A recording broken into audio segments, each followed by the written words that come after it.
विद्युत जामवाल की कहानी किसी फिल्मी स्क्रिप्ट से ज्यादा कठोर है, क्योंकि इसमें बैकग्राउंड म्यूजिक नहीं था, कोई गॉडफादर नहीं था, कोई लॉन्च पार्टी नहीं थी और न ही कोई बड़ा बैनर जो पहले दिन से ही अखबारों में फोटो छपवा दे।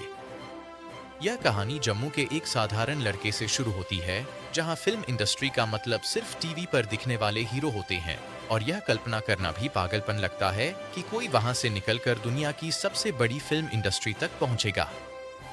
विद्युत का बचपन बाकी एक्टर्स की तरह मुंबई के जिम, डांस क्लास या एक्टिंग स्कूलों में नहीं बीता। वह केरल की मिट्टी में, जंगलों में, जमीन पर गिरते पड़ते शरीर को हथियार बनाना सीख रहा था। 3 साल की उम्र में उसने कलरीपेट्टू सीखा, वही प्राचीन भारतीय मार्शल आर्ट जिसे दुनिया की सबसे पुरानी फाइटिंग सिस्टम माना जाता है। जब आज के सुपरस्टार स्कूल में फैंसी ड्रेस प्रतियोगिता जीत रहे थे, विद्युत तब अपने शरीर को कंट्रोल करना सीख रहा था, सांस, संतुलन, दर्द और डर। जब वह फिल्मों में आया, तब भी वह किसी स्टार किड की तरह लॉन्च नहीं हुआ। न कोई करण जौहर का ग्रैंड स्टेज, न कोई 100 कैमरों की फ्लैशलाइट। 2011 में फिल्म फोर्स आई, जिसमें जॉन अब्राहम लीड रोल में थे। जॉन उस समय पहले से सुपरस्टार थे, मॉडल रह चुके थे, बड़े ब्रांड्स के चेहरे थे। विद्युत उस फिल्म में विलेन थे, लेकिन एक ऐसा विलेन जिसने लोगों को चुप करा दिया। बिना केबल, बिना स्टेरॉयड बॉडी, बिना नकली उड़ान के उसने जो एक्शन किया वह बॉलीवुड के लिए नया था। यह वही दौर था जब ज्यादातर एक्शन सीन में रस्सियां दिख जाती थीं, कैमरा कट्स छुपाते थे और बॉडी सिर्फ दिखावे के लिए होती थी। विद्युत का एक्शन असली था और यही बात इंडस्ट्री के लिए असहज थी। इसके बाद कमांडो आई। फिल्म का बजट बहुत बड़ा नहीं था, लगभग 30-35 करोड़ रुपए। कोई खान नहीं था, कोई कपूर नहीं था, कोई प्रमोशन का तूफान नहीं था। फिर भी लोगों ने थिएटर में कुछ ऐसा देखा जो उन्होंने पहले कभी नहीं देखा था। एक आदमी जो पेड़ से लटकता है, पानी में फाइट करता है, बिना हथियार के हथियारबंद लोगों को हराता है। फिल्म चली, लेकिन उसे फ्रेंचाइजी सुपरस्टार का दर्जा नहीं मिला। क्यों? क्योंकि बॉलीवुड में सिर्फ फिल्म चलना काफी नहीं होता, सही सर्कल में होना ज्यादा जरूरी होता है। इसी समय आप दूसरी तरफ देखिए। जिन एक्टर्स के पास बड़े सरनेम थे, जिनके पापा मामा चाचा पहले से इंडस्ट्री में थे, उनकी फिल्में 100 करोड़, 150 करोड़, 200 करोड़ के बजट में बन रही थीं, भले ही एक्शन बॉडी डबल कर रहा हो, भले ही ट्रेनिंग 3 महीने की हो। विद्युत के पास वह इनविटेशन नहीं था, न बड़े अवार्ड शोज में बुलावा, न बड़े प्रोड्यूसर्स की लॉबी में एंट्री। वह हमेशा आउटसाइडर ही रहा। उसने साउथ इंडियन सिनेमा में भी काम किया। तमिल सुपरस्टार विजय की फिल्म थुप्पाकी में वह विलेन बना।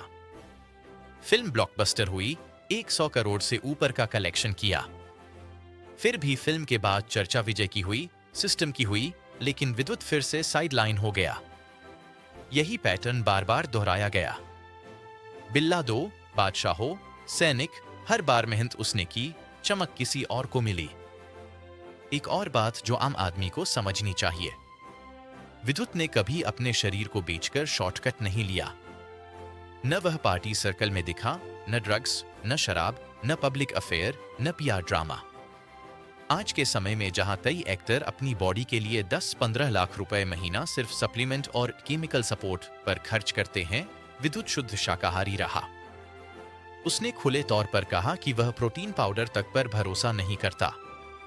यह बात सुनकर हॉलीवुड के को एक्टर भी हैरान हुए, क्योंकि वहां 120 किलो के बॉडी बिल्ट आदमी भी दिन में 5 बार मीट खाते हैं, इंजेक्शन लेते हैं और फिर भी ट्रेनिंग से डरते हैं। अब यहां से कहानी मोड़ लेती है। जिस आदमी को भारत की सबसे बड़ी फिल्म इंडस्ट्री पूरी तरह इस्तेमाल नहीं कर पाई, उसे दुनिया की सबसे बड़ी एंटरटेनमेंट मशीन ने पहचान लिया, हॉलीवुड। लेकिन हॉलीवुड भी कोई छोटा खेल नहीं है।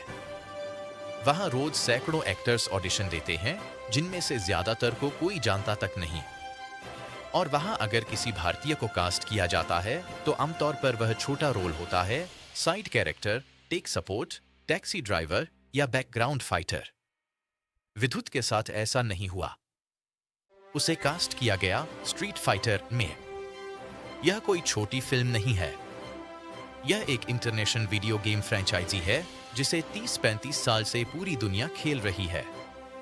यह वही गेम है जिसे जापान, अमेरिका, यूरोप में लोग क्रिकेट या फुटबॉल जितना जानते हैं। इस फिल्म का प्रोडक्शन कर रहा है लेजेंडरी एंटरटेनमेंट, वही कंपनी जिसने dark night, Jurassic world, dune, Godzilla versus Kong जैसी फिल्में बनाई है। इन फिल्मों का बजट आमतौर पर 1,500 करोड़ रुपए के आसपास होता है, यानी एक ही फिल्म का खर्च कई बॉलीवुड फिल्मों के कुल बजट से ज्यादा। इस फिल्म में विद्युत को मिला है धालसिम का रोल।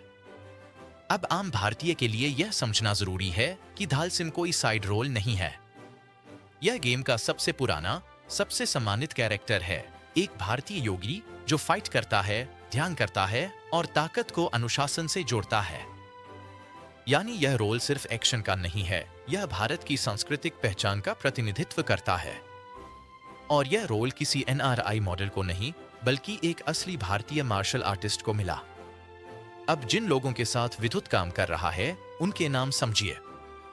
जेसन मोमोआ, यह वही आदमी है जिसने एक्वामैन जैसी फिल्म से दुनिया भर में $1 बिलियन से ज्यादा कमाए।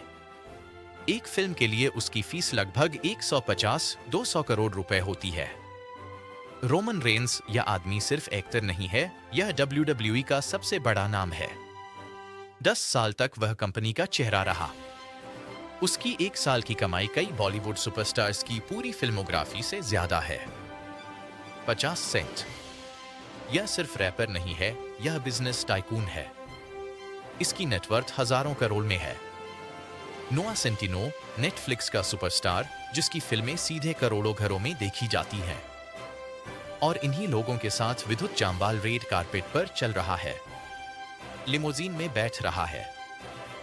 वही आदमी जिसे भारत में बी ग्रेड एक्शन हीरो कहा गया, आज उन लोगों के साथ बैठा है जिनसे 80% बॉलीवुड स्टार हाथ मिलाने का सपना भी नहीं देख सकते।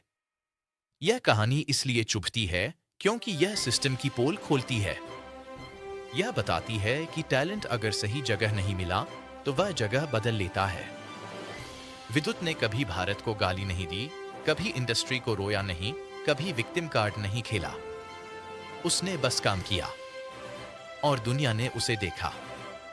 आज जब लोग कहते हैं कि सफलता पाने के लिए शराब पीनी पड़ती है, पार्टियों में जाना पड़ता है, गलत लोगों के साथ उठना बैठना पड़ता है, यह कहानी उस झूठ को तोड़ती है। विद्युत आज भी अपनी जड़ों की बात करता है। योग, ध्यान, अनुशासन, भारतीय मार्शल आर्ट, वही चीजें जो कभी पुरानी कहकर हंसी उड़ाई गईं, आज हॉलीवुड में उसकी पहचान बन रही हैं। यह कहानी यह नहीं कहती कि हर मेहनती आदमी स्टार बन जाएगा। यह कहती है कि मेहनत बर्बाद नहीं होती। कभी कभी फल उस जमीन पर नहीं उगता जहां बीज बोया गया था, लेकिन बीज मरता नहीं है। और जब वह सही मिट्टी पाता है तो दुनिया को दिखा देता है कि असली ताकत क्या होती है। विद्युत जामवाल आज सिर्फ एक एक्टर नहीं है, वह उन लाखों भारतीयों के लिए एक सबूत है जिन्हें कहा गया कि तुम यहां फिट नहीं बैठते। कभी कभी फिट न बैठना ही सबसे बड़ी योग्यता होती है।